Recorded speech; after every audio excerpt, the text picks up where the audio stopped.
एक ऐसा व्यक्ति जो बचपन में अखबार बांटने जाता था, जिसके पूरे परिवार ने अपना पैसा और धंधा खो दिया, वो व्यक्ति भारत का राष्ट्रपति बना और मिसाइल से लेकर सैटेलाइट्स तक लॉन्च किए। ये है the missile man of India, doctor APJ Abdul Kalam की अद्भुत कहानी, और आप देख रहे हैं ग्लोबल कहानियां। एपीजे अब्दुल कलाम का पूरा नाम अवुल पाकिर जैनुलब्दीन अब्दुल कलाम था। उनका जन्म 15 अक्टूबर 1931 में रामेश्वरम में हुआ। अब्दुल कलाम का जन्म एक तमिल मुस्लिम परिवार में हुआ था। उनके पिता जैनुलब्दीन एक मस्जिद के इमाम और एक कश्ती के मालिक थे। कलाम की माँ आशी अम्मा एक हाउसवाइफ थी। उनके पिता के पास जो नौका थी, उससे वो हिंदू लोगों को रामेश्वरम से धनुषकोडी और धनुषकोडी से वापस रामेश्वरम ले जाते थे। कलाम के 3 बड़े भाई थे और एक बहन थी। वो अपने बड़े भाइयों से बहुत जुड़े हुए थे और वो अपनी पूरी ज़िंदगी उनको थोड़ा थोड़ा पैसा भेजते रहे।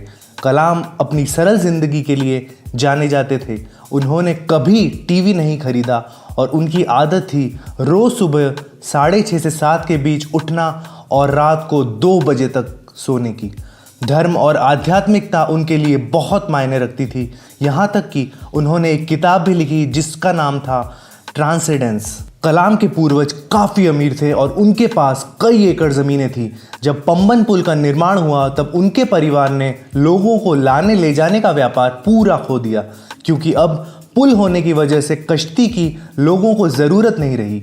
इस घटना के बाद उनका व्यापार तो तहस नहस हुआ ही सही, लेकिन साथ ही साथ उनके पैसे और ज़मीनें भी धीरे धीरे खत्म हो गई।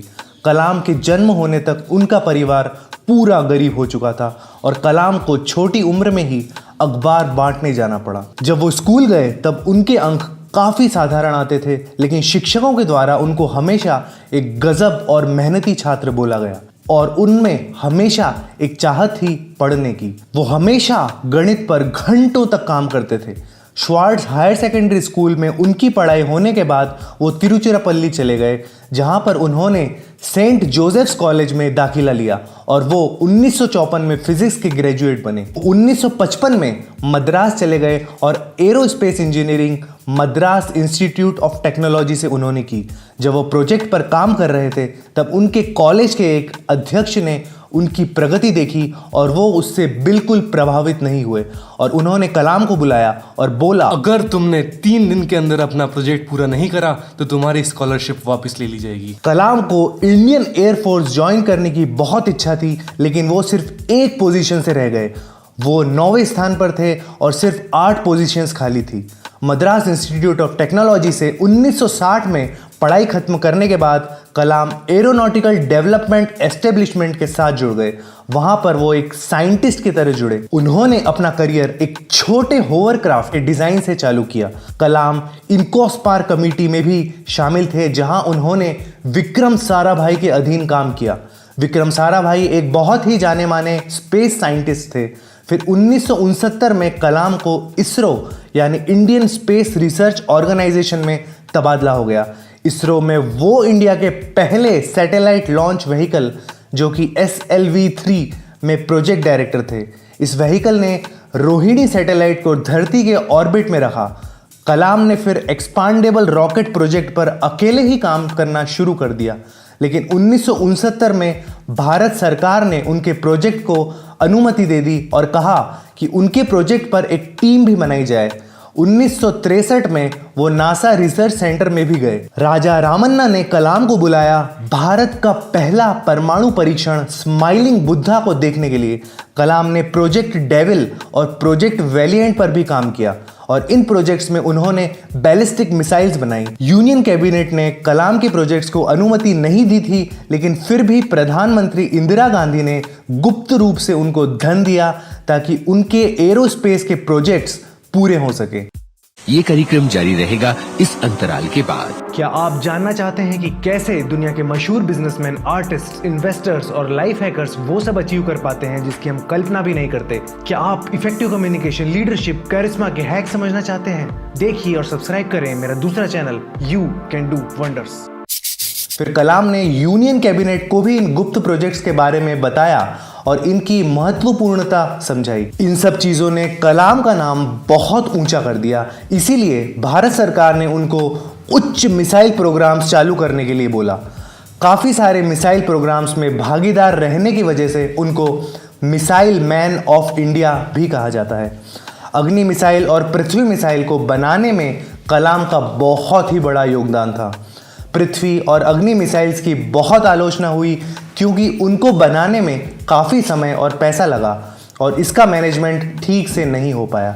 1992 से लेकर 1999 तक वो चीफ साइंटिफिक एडवाइज़र रहे और इस दौरान पोखरण 2 न्यूक्लियर परीक्षण भी किया। इस न्यूक्लियर परीक्षण ने मीडिया में कलाम का नाम काफ़ी ऊंचा कर दिया था, लेकिन साइट के डायरेक्टर के संथनम ने कहा कि थर्मोन्यूक्लियर बॉम्ब का परीक्षण अपेक्षित परिणाम नहीं दे पाया और ये एक असफल घटना थी और उन्होंने कलाम की आलोचना की और कहा कि जो उन्होंने रिपोर्ट दी है वो गलत है।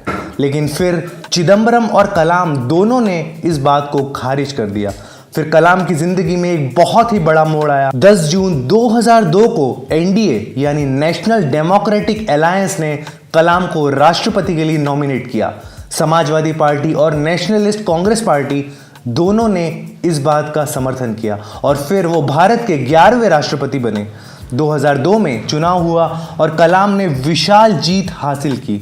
उनको 9 लाख से भी ज़्यादा वोट्स मिले और उनके प्रतिद्वंदी लक्ष्मी सहगल को करीबन 1 लाख वोट ही मिल पाए। ये जीत बहुत ही बड़ी जीत थी। कलाम को भारत का सबसे बड़ा सिविलियन सम्मान भी दिया गया, भारत रत्न। भारत रत्न के साथ साथ उनको पद्म विभूषण और पद्म भूषण से भी सम्मानित किया गया।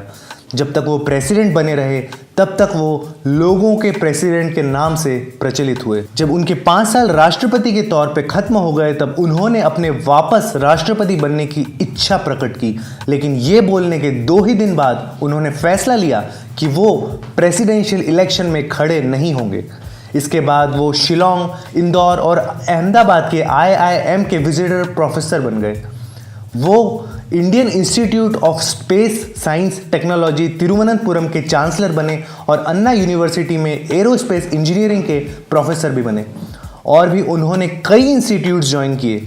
2012 में भारत के जवान लोगों के लिए उन्होंने एक प्रोग्राम बनाया, what can I give movement. ये प्रोग्राम भ्रष्टाचार को खत्म करने के लिए था। कलाम ने काफ़ी सारी बुक्स भी लिखी जैसे India 2020, wings of fire, ignited minds और ये सारी बुक्स काफ़ी पॉपुलर हुई। 27 जुलाई 2015 में कलाम शिलोंग चले गए जहां पर उनको क्रिएटिंग अ लिवेबल प्लानट अर्थ पर लेक्चर देना था। ये लेक्चर उनको IIM शिलोंग में देना था। जब वो सीढ़ी चढ़ रहे थे तब उनको कुछ बेचैनी सी हुई और ऑडिटोरियम में जाने के बाद उन्होंने थोड़ा आराम किया। 6:35 पर लेक्चर शुरू होने के सिर्फ 5 मिनट ही हुए थे और वो गिर गए। उनको फिर बेथनी हॉस्पिटल में भर्ती कराया और वो 7:45 पर दुनिया छोड़कर चले गए। उन्होंने अपने आखिरी शब्द श्रीजन पाल सिंह से बोले। उन्होंने कहा, funny guy, are you doing well? APJ Abdul Kalam सबके लिए एक प्रेरणा का स्रोत बने हुए हैं, खासकर युवा उनको अपना आइडल मानते हैं। तो ये थी डॉक्टर APJ अब्दुल कलाम की कहानी। तो आप और किस व्यक्ति की कहानी चैनल पर देखना चाहते हैं कमेंट सेक्शन में बताइए। वीडियो को लाइक करें और सब्सक्राइब करें ग्लोबल कहानियाँ। ये कहानी अपने फ्रेंड्स के साथ शेयर करना ना भूलें।